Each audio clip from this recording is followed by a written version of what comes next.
नमस्कार, मी अमरज्योती खेडकर. बघा, आता कुठचाही सण आला, काही आपल्याकडे पाहुणे येणार असतील, काही असलं तर भजी हा प्रकार असतोच आपल्याकडे. आणि ही भजी अतिशय सुंदर होण्यासाठी, म्हणजे बाहेरनं एकदम क्रिस्पी आणि आतून ती अप्रतिम, म्हणजे अगदी जाळीदार भजी होतात. आणि ह्याच्यामध्ये कुठचंही आपण सोडा घालत नाही, बेकिंग पावडर घालत नाही, इनो घालत नाही, काहीही न घालता ही भजी खूप छान होतात. ही भजी करताना आपण घरातल्या सगळ्या डाळी वापरणार आहोत. म्हणजे ही मिक्स डाळीची भजी आहे. काही काही मिक्स डाळीचा वडा पण म्हणतात, पण हा वडा म्हणजे आपण टाकून करणार नाहीये.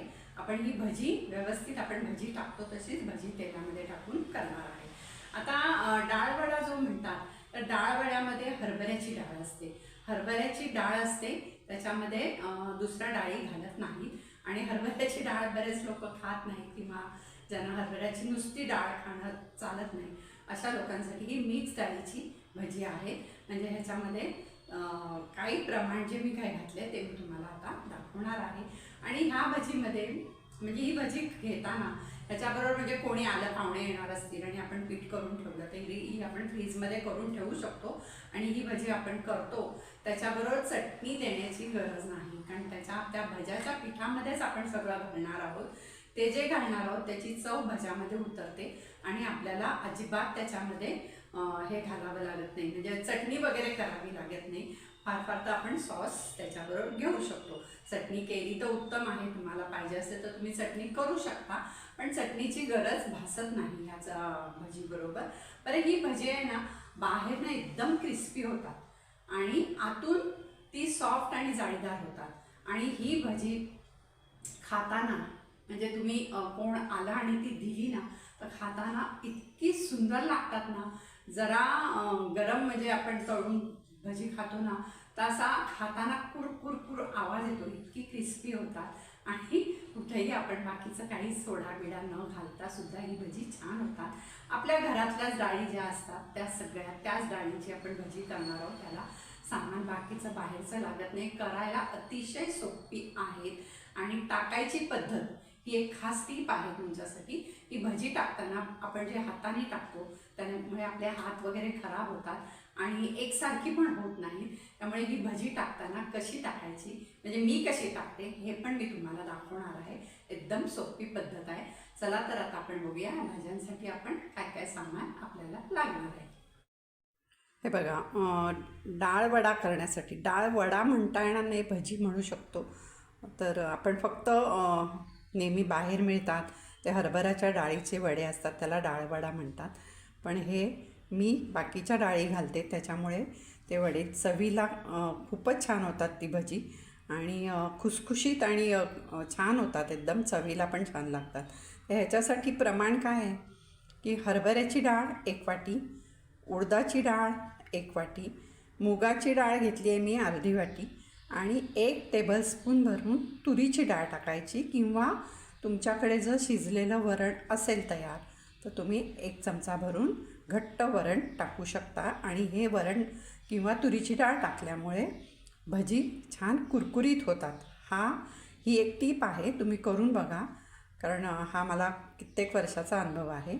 मी सोडा वगैरे काही टाकत नाही, मी तुरीची डाळ भिजवते किंवा घट्ट वरण टाकते.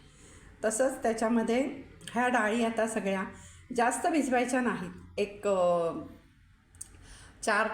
3-4 तास भिजवल्या. जर तुम्हाला घाई असेल, दुपारी 12:30-1च्या तुम्हाला जेवणाला करायचं असेल, तर सकाळी तुम्ही 9ला भिजवा, 8ला भिजवा. 8ला भिजवलं की तुम्ही 12ला वाटू शकता. जरासं हातानेच पीठ चमच्याने फेटून घ्यायचं आणि लगेच भजी करायची. त्याला रेस्ट द्यायची काही गरज नाही.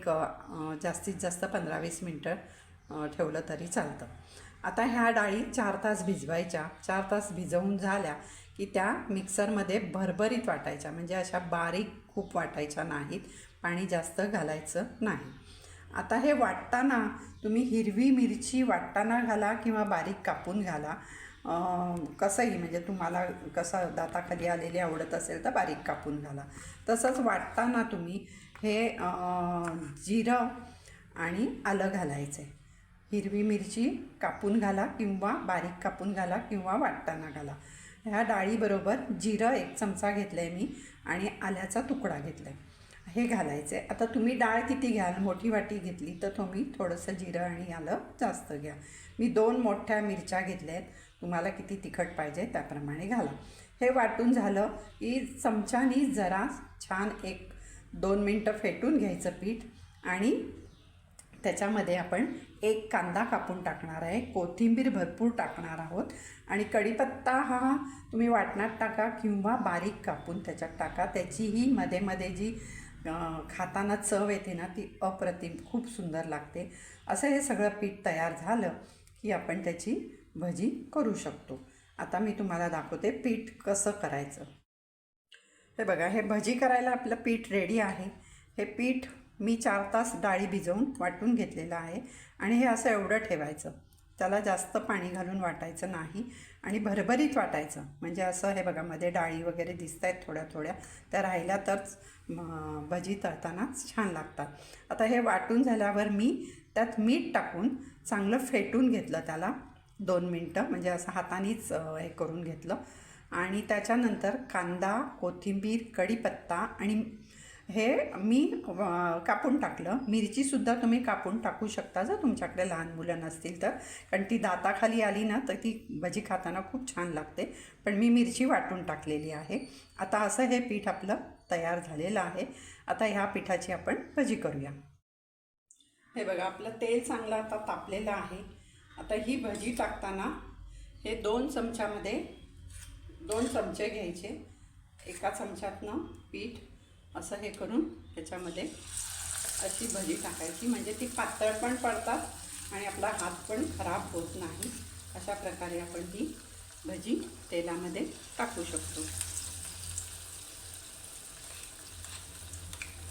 तेल चांगलं तापलेलं पाहिजे आणि तेल हे झालं तापलेलं असलं की गॅस बारीक करायचा आणि मग भजी टाकायची आणि बारीक गॅसवर तळायची भजी, म्हणजे ती आतपर्यंत कुरकुरीत होतात, नाहीतर मग वरतून लाल होतात आणि आतमध्ये भजी तशीच मऊ राहतात.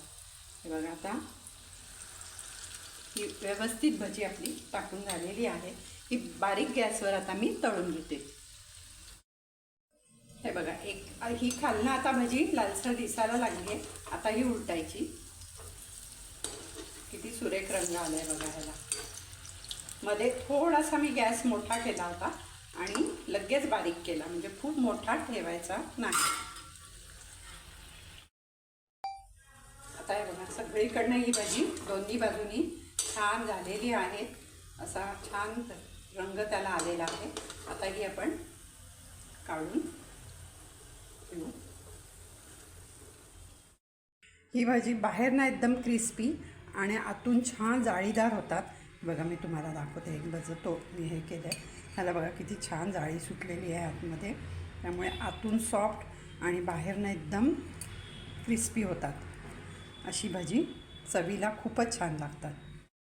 हे बघा, आपली छान खुसखुशीत भजी तयार झालेली आहे. हे बघा किती खुसखुशीत झाली आहे आणि आतमध्ये पण बघा तुम्हाला म्हणजे त्याला छान जाळी सुटलेली आहे. अशी आपली खुसखुशीत भजी तयार आहे. ह्याच्याबरोबर चटणीची गरज पडत नाही, कारण ह्याच्यामध्ये आपण मिरची, आलं, जिरं सगळं टाकलेलं आहे, त्यामुळे ती चवीला उत्तमच लागतात. जर तुम्हाला हवा असेल तर तुम्ही सॉस घेऊ शकता, पण सॉसची पण गरज पडत नाही. अशी भजी तुम्ही करून बघा, चवीला अप्रतिम लागतात आणि खूप छान होतात. धन्यवाद.